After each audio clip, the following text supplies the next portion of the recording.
കൽപ്പനകൾ പാലിച്ചാൽ അനുഗ്രഹമെന്നും പാലിച്ചില്ലെങ്കിൽ ശാപവുമെന്നു പറയുമ്പോൾ നമ്മുടെ നിസ്സഹായത അറിഞ്ഞ് നമ്മളെ രക്ഷിക്കുവാൻ കർത്താവായ യേശു വന്ന് സ്വയം യാഗമായി തീർന്നു.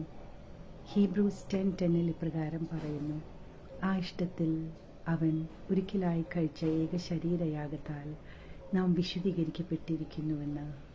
10:14 പ്രകാരം പറയുന്നു, വിശുദ്ധീകരിക്കപ്പെട്ടവർക്കോ സദാകാലത്തേക്കും സൽഗുണപൂർത്തിയും വരുത്തിയിരിക്കുന്നു. അതേ പ്രിയരെ, നമ്മളിനി ചെയ്ത് പ്രവർത്തിച്ചൊന്നും നേടുവാൻ കാര്യമില്ല, അതിൻ്റെ ആവശ്യമില്ല. കർത്താവ് നമുക്ക് വേണ്ടി 2000 വർഷങ്ങൾക്ക് മുമ്പ് സകലതും ചെയ്ത് കഴിഞ്ഞിരിക്കുന്നു. നമ്മുടെ ജീവിത സാഹചര്യങ്ങളെ നോക്കി നന്ദിയല്ലാതെ മറ്റൊന്നും പറയുവാനില്ല. ഒരു ആചാരാനുഷ്ഠാനങ്ങളും മന്ത്രവും തന്ത്രങ്ങളും നമ്മളിനി ചെയ്ത് ഒന്നും നേടുവാനില്ല.